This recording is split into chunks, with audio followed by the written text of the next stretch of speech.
햇살이 쏟아지는 화창한 낮, 고향에서 가까운 한 종합병원 건물 앞. 미래는 휠체어에 앉은 할머니를 살뜰히 간호하며 병원 앞 정원을 거닐고 있었습니다. 할머니는 갑자기 쓰러지신 후 정신은 돌아왔지만 후유증으로 말을 제대로 하지 못하는 상태였습니다. 의사는 가급적 밖에 나가시면 안 된다고 했지만 미래는 할머니가 답답해하실까봐 조심스럽게 모시고 나왔습니다. 할머니는 미래의 손을 잡으며 희미하게 미소 지었지만 그 미소는 미지를 향한 그리움과 걱정을 담고 있는 듯 보였습니다. 미래는 할머니가 그 누구보다도 진짜 미지를 가장 잘 알고 방구석에 처박혀 2에서 3년 동안 나오지 못했던 미지를 세상 밖으로 나오게 한 분이라는 것을 알고 있었습니다.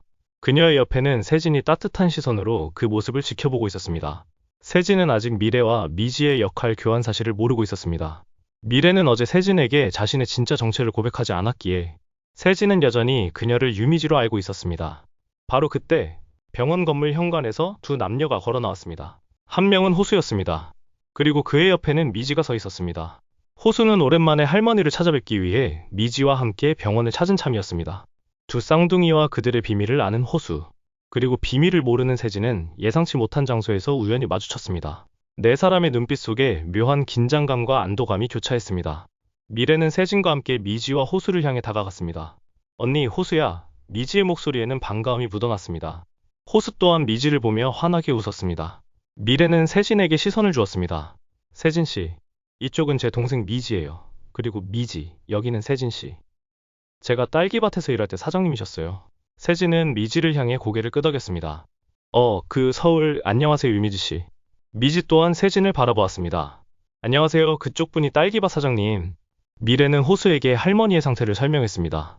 할머니 상태 많이 좋아지셨어요. 하지만 계속 입원해야 할 것 같아요. 호수는 안도했습니다. 다행이다. 할머니 건강하셔야 할 텐데. 미래는 동생 미지를 바라보았습니다. 미지야, 나 이제 괜찮아졌어. 다음 주에 우리 다시 바꾸자. 미지의 얼굴에 묘한 감정이 스쳤습니다. 그녀는 언니의 말에 고개를 끄덕였지만 마음속으로는 알 수 없는 불안감이 피어올랐습니다.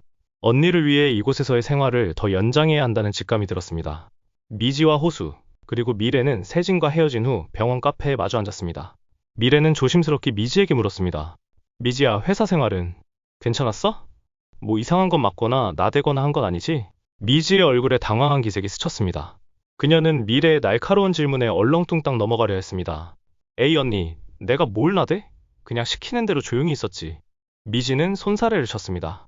하지만 그녀의 눈빛은 불안하게 흔들렸습니다. 그때 호수가 나섰습니다. 미래야. 호수의 목소리는 차분했지만 단호했습니다. 그는 미래의 눈을 똑바로 바라보며 말했다. 미지는 시키는 대로만 있었던 게 아니야. 미래의 눈이 커졌습니다. 미지 또한 놀란 듯 호수를 바라보았습니다. 호수는 미지의 활약과 국장의 함정, 그리고 이충구 변호사의 교활한 제안까지 미지가 회사에서 겪었던 모든 상황을 자세히 설명하기 시작했습니다.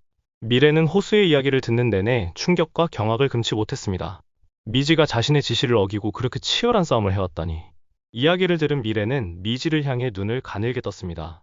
야, 너 진짜 시키는 대로 있으랬더니 일을 이렇게까지 키워놨어? 미래의 목소리에는 황당함이 섞여 있었습니다. 미지는 민망한 듯 고개를 숙였습니다. 언니, 내가 그렇게 안 하면 언니 자리 뺏겼을 거야. 그녀가 작게 웅얼거렸습니다.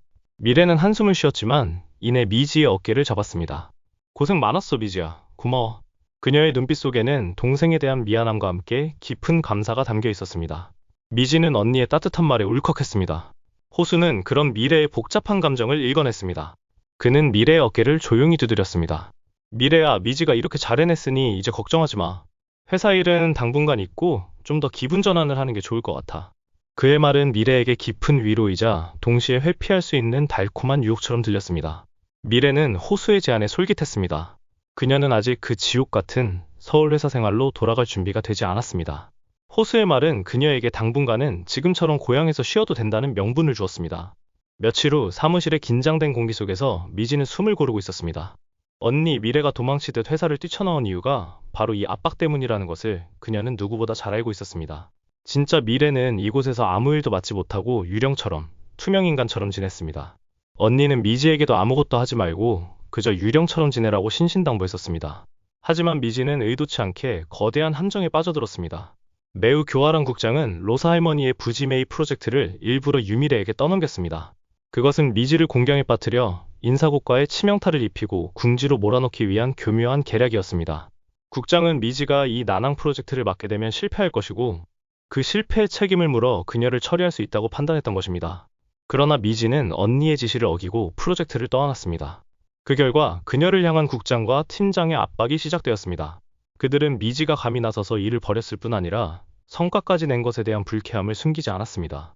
유미래 씨, 대체 무슨 생각으로 일을 이 지경으로 만들었어? 팀장의 목소리는 차갑게 가라앉았습니다. 시키는 대로 아무것도 하지 않고 조용히 있었으면 문제 될 일도 없었잖아. 국장의 질책은 비수처럼 날아왔습니다. 미지는 쌓여가는 서류 더미 앞에서 한숨을 쉬었습니다. 그녀는 자신이 일을 벌인 대가로 압박을 받고 있다는 것을 알았습니다. 그녀의 얼굴에는 피로와 함께 지친 기색이 역력했습니다. 퇴근 후 미지는 사무실에 홀로 남아 해결되지 않는 서류들을 붙잡고 있었습니다. 창밖은 이미 칠흑 같은 어둠이었습니다. 하지만 미래는 사무실을 감싸는 보이지 않는 그림자를 느꼈습니다. 박수석의 복귀가 임박했음을 알리는 듯 해외에서 도착한 선물을 직원들이 뜯어보며 수근거리는 소리가 들려왔습니다. 그 선물들이 미래에게는 섬뜩한 경고처럼 다가왔습니다. 곧 자신이 다시금 지옥과 마주해야 한다는 것을 알았습니다. 그때 한 여성 동료가 미래의 자리로 조용히 다가왔습니다. 그녀의 얼굴은 알 수 없는 감정으로 뒤섞여 있었습니다. 그녀는 과거 미래가 왕따를 당할 때 옆에서 지켜보았던 인물 중 한 명이었습니다. 미래 씨 왜 계속 회사에 붙어 있는지 모르겠네요. 그녀의 목소리에는 동정심과 함께 미묘한 의아함이 섞여 있었습니다. 미래는 그녀의 말을 듣고 표정이 굳었습니다. 그녀는 자신이 다시 겪어야 할 시선들과 싸움의 무게를 다시 한번 느꼈습니다. 하지만 그녀는 눈을 감지 않았습니다. 이제 피하지 않을 것이었습니다. 미지는 그 여성 동료의 말을 듣고 박수석이라는 이름이 머릿속을 스쳤습니다. 그녀는 이 여성이 박수석의 와이프일 수도 있다는 직감을 받았습니다. 여성 동료의 말 속에는 단순한 걱정을 넘어선 어떤 고통과 체념이 담겨 있었습니다. 미지는 박수석이 돌아오면 언니 미래에게 어떤 일들이 다시 벌어질지 알 수 없는 불안감에 휩싸였습니다. 그날 밤 미지는 퇴근 후 곧장 집으로 돌아와 언니 미래에게 전화를 걸었습니다. 언니, 미지의 목소리는 다급했습니다. 박수석이 곧 회사로 돌아온대. 미래는 놀란 듯 침묵했습니다. 언니, 박수석이 돌아오기 전에 나한테 솔직히 말해줘. 대체 그동안 회사에서 무슨 일이 있었던 거야? 미지는 따지듯 물었습니다. 미래는 수화기 너머로 아무 말도 하지 못했습니다. 과거의 끔찍한 기억들이 다시금 그녀를 덮치는 듯 했습니다. 그녀는 자신이 겪었던 성추행과 그로 인한 고통을 다시 떠올렸습니다. 동시에 고향에서 세진과 함께 보낸 평화로운 시간이 떠올랐습니다. 다시 그 지옥으로 돌아가야 할까? 미래는 고민했습니다. 그녀는 회사로 돌아가는 것에 대해 강하게 주춤했습니다. 미지는 언니 미래의 침묵과 고민을 통해 상황의 심각성을 다시 한번 절감했습니다. 언니가 복귀하는 것을 주저하는 모습을 보이자 미지는 결심했습니다. 지금 당장 언니를 그 지옥 속으로 밀어넣을 수는 없다고. 이 싸움은 자신이 여기서 끝내야 한다고. 미지는 수화기를 든 채 눈을 감았습니다. 그녀의 얼굴에는 비장한 결의가 서려 있었습니다. 자신이 계속해서 유미래로 남아 박수석과 맞서 싸우겠다는 결심이었습니다.